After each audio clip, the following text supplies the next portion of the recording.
You're listening to The Fool Who Outlived Every Genius, written and told by Purdy Brock Jenkins. This recording was made for listeners on YouTube Music, as well as social media networks around the world. It's a brand new folktale from the Purdyville Library. So go on and get comfortable. Grab a snack or 7. After all, 7 snacks are better than 1 or 3. Put your feet up and relax. A good book is always better with a good snack. Ready? 3, 2, 1. There once was a village that gave birth to more geniuses than it had stop signs. Every other month, it seemed, someone was inventing a better sundial, solving invisible math problems, or discovering a new kind of sadness worth naming. There were papers published in journals so advanced nobody in town could understand them, including the people who wrote them. It was exhausting, really. And they all died young, not from war or plagues or wolves, but from their own ideas. One tried to measure gravity using only string and regret. Another disappeared into the forest after claiming time wasn't real and refused to use clocks anymore. A third built a machine to simulate dreams, fell asleep inside it, and never came out. By the time Leonard was 10, he'd already written 3 eulogies and learned not to get attached to anyone with a telescope. But there was one man who never left. His name was Joffrey Lint. He was not bright, nor average, nor even slightly useful in most measurable ways. He once confused a mailbox for a confessional and told it everything he'd done wrong that week, which included trying to microwave a ham in the dryer. He lived in a shack behind the bakery, ate mostly bread ends and things he found on sidewalks, and had outlived 7 noble hopefuls without even knowing what a noble was. He believed the moon changed shape depending on its mood. He believed worms were the reincarnated souls of very boring humans. He believed that if something didn't taste good, you should eat more of it until you understood the lesson. And still, he lived. Leonard once asked him, "Mr. Lint, don't you ever think about meaning?" Joffrey blinked. "I think about soup." Leonard waited. "What about soup?" "Exactly." By 13, Leonard had read every book in the school's tiny library twice and written 4 essays on the nature of existence. He sometimes sat under a tree and cried without knowing why. Joffrey, meanwhile, got hit by a loose beehive while walking backwards through a garden, and thanked the bees for their service. At the village festival, he tried to cook pasta by holding it in his mouth under the sun. He still never got sick. One day Leonard came running into town holding a page from a book he had torn out. The page had an equation on it, an important one. "If this formula is right," he gasped, "then time isn't just relative, it's recursive." The crowd gathered. The scholars blinked. Joffrey wandered over holding a half-eaten corn dog and said, "You're holding it upside down." Leonard looked. He was, but the equation still worked. Sort of. Everyone clapped. Leonard fainted. Joffrey ate the rest of the corn dog. As the years passed, the village changed. Most of the old thinkers had disappeared. Their labs were turned into coffee shops or meditation huts. Leonard stayed. He still read, still questioned, but he watched Joffrey more closely now. There was something unsettling about the way he survived everything. Fires, floods, a minor choking incident with a harmonica. He didn't dodge life so much as absorb it, like a sponge made of bad decisions and dumb luck. Leonard started keeping a notebook labeled Joffrey Incidents. It filled up fast. One spring, a traveler came to town, a philosopher, young, bright-eyed, full of dangerous clarity. He gave a lecture under the willow tree called "Why Meaning Must Be Pursued at All Costs." Afterward, he asked Joffrey what he thought. Joffrey shrugged. "I think if you chase something too long, it might not want to get caught." The philosopher wrote that down in his journal, and then a week later, Accidentally walked into a cave full of sleeping bats and never came out. Leonard added him to the list. One night, as the stars gathered like secrets overhead, Leonard sat beside Joffrey on a hill. They looked at the town. It glowed soft and quiet, like something finally tired of trying to impress anyone. "Do you ever wonder why you're still here?" Leonard asked. Joffrey burped. "Because I forgot to leave." Leonard smiled. "You know, I think that might be it." Years went by, the way old grocery lists do, crumpled, faded, and somehow still stuck in your pocket. Joffrey Lint didn't change. Not really. He still wore 2 different shoes and said "thank you" to door handles. But the village noticed him more now. People who used to laugh at him now nodded slowly, like maybe he was onto something they hadn't figured out yet. Leonard started calling him Professor Lint in private. Not as a joke, just because the man was, in his own peculiar way, a case study in survival. One day, the mayor invited Joffrey to give a talk.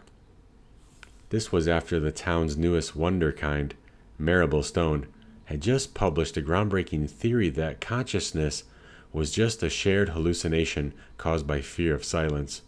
A week later, she walked into the ocean holding a typewriter. They never found the typewriter. So folks were ready for something simpler. Joffrey stood at the podium, blinked at the crowd, and said, "Eat bread, touch grass, don't lick batteries." Then he walked away and accidentally knocked over the punch bowl. The audience gave him a standing ovation. Leonard, now in his 20s, had taken up letter writing, not to anyone in particular, just to get his thoughts out. He kept them in a shoebox under his bed labeled, "If I disappear too soon." He still studied everything, stars, mushrooms, grief, but he started doing something else too. He started taking long walks with Joffrey. They'd walk past the river and talk about the wind, or clouds, or the strange joy of breaking sticks exactly in half. Sometimes they didn't talk at all. They just wandered, like ideas waiting for someone slow enough to catch them. One day Leonard asked, "Do you ever wonder what it all means?" Joffrey picked up a rock, turned it over, and said, "Nope." Leonard waited. "Why not?" "'Cause meaning's always hiding behind a tree you're not looking at." Leonard blinked. That was almost profound. But if you looked at the tree, then it moves to another one. Leonard wrote that down when he got home. There was one year when a fever swept through the village. Not a normal one, a thinking fever. People got trapped in their own minds. One man thought he was a metaphor and tried to erase himself. A teenager claimed she was the dream of a raccoon and refused to use words anymore. Leonard stayed in bed with soup and books and a damp cloth over his head. Joffrey? He didn't catch it. When asked why, he said, "I keep my thoughts wrapped in bubble wrap." No one knew what he meant, but they didn't argue. Joffrey had a habit of collecting objects that meant nothing and treating them like treasures. A single shoelace from a bus stop, a dented can of beans he never opened, a mirror that didn't reflect properly. He said it showed what you almost looked like. Leonard once asked, "Why keep all this junk?" Joffrey answered without blinking, "It keeps me grounded, like gravity, but with stories." Leonard stared at the mayor for a long time after that. He thought he saw someone he was trying to become. But now Joffrey was the oldest person in town. Everyone else had either moved, died, or been crushed under the weight of their own brilliance. A new girl moved to town, Clara, with a notebook full of inventions and an eyebrow that arched like a question mark. She approached Joffrey like he was a living mystery. After one afternoon of observing him pet a chicken for 45 minutes straight, she said, "You might be the key to everything." Joffrey smiled. "Or the lock." That night, Leonard lay awake. He thought about all the smart people who'd vanished, all the plans that fell apart, all the questions he still didn't have answers to. And yet, he felt calm. Not because he knew anything, but because Joffrey didn't, and still smiled. Maybe that was the lesson. The spring Joffrey turned 91, a journalist came to town. She was writing a book about outliers, people who defied statistics, dodged fate, and never quite did what they were supposed to. Naturally, she asked to interview Joffrey. He agreed, but only if they could talk during his thinking hour, which turned out to be a nap on a park bench near the post office. She asked how he managed to live so long when so many brighter minds had vanished. He looked at her, puzzled. Maybe I wasn't trying to. Then he offered her half a raisin and fell asleep mid-sentence. She called him a puzzle wrapped in a nap. Leonard read the article when it came out. It didn't get much attention, but the last line stuck with him. Perhaps some people outlive everyone not because they run faster or think deeper, but because they sit still long enough for the storm to pass. That night, Leonard didn't journal. He just listened to the crickets outside his window and let the silence explain itself.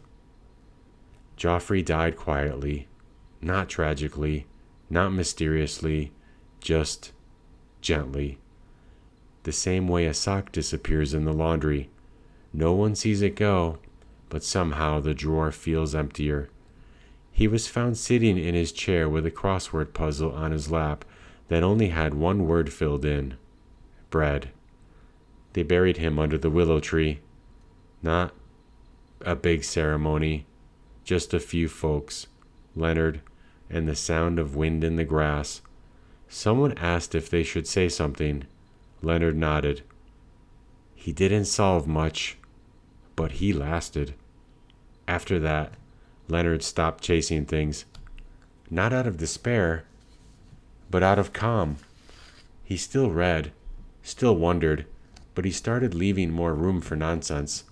He began talking to squirrels again, and once, during a thunderstorm, he ate crackers in the rain just to see how soggy they'd get before crumbling. He made a small shrine in his room. Nothing grand, just Joffrey's shoelace, the broken mirror, and the mirror's note. Almost you. Years passed. Children came to Leonard with questions, big ones, about stars, about truth, about what happens when someone disappears without saying goodbye. He told them what he could, but always ended with this: you don't have to understand it all. Just be kind, and maybe carry a snack. He started calling it the Joffrey rule. By the time Leonard was old, most of the world had forgotten the thinkers who vanished too soon. Their discoveries were buried under newer ones. Their names misspelled in textbooks, or left out entirely. But people still told stories about the fool who outlived them all. The man who talked to chairs, who treated bugs like coworkers, who thought the moon was following him, not because he was important, but because it was lonely. And somehow, that story lasted longer than any equation. So if you ever feel small or slow or unsure of your purpose, remember the ones who didn't race ahead, the ones who sat still, the ones who laughed, and the ones who didn't need to be smart, just hard to kill. That's all for now. If the story left something with you, keep it. Let it ride around in your thoughts for a while. These tales weren't meant to explain the world, just to notice it a little more kindly. And if you enjoyed being here, well, I'll be back with more stories, more questions dressed up like answers. Till then, take care of yourself and take care of the brains in your head. You'll need them someday if you want to be a YouTube star.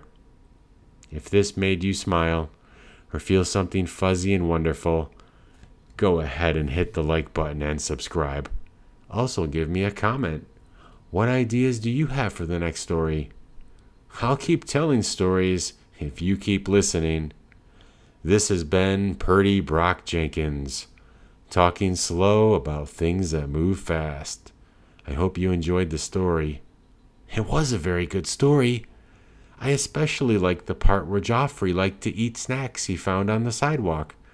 Imagine eating stuff off the floor that people walk on all day.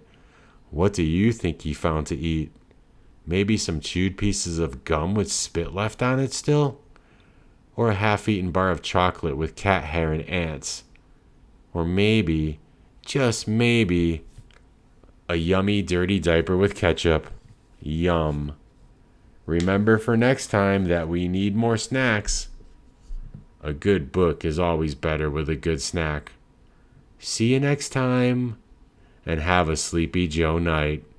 End of story.